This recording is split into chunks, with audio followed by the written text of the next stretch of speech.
You ever hear someone say, I don't do Pilates, it's too easy? Okay, classical Pilates done correctly is not easy. But yet sometimes things become easier as time goes on. So how do you as a teacher make something more challenging for your students? You have a few options. So first you can add layers, and I've talked about this in some previous videos.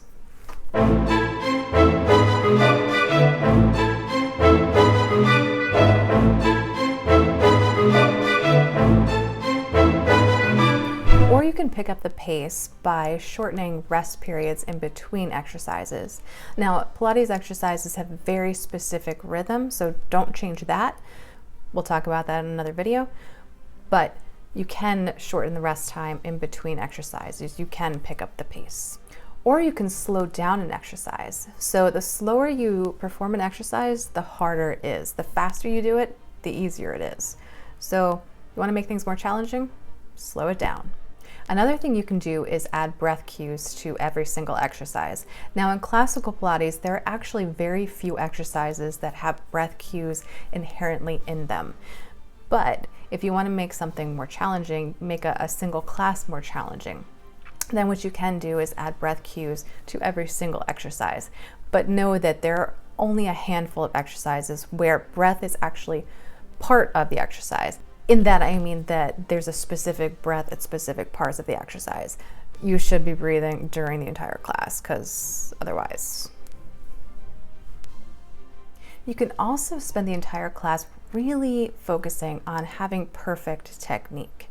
So we've talked about this a bit before, but having that ideal classical Pilates technique is really difficult.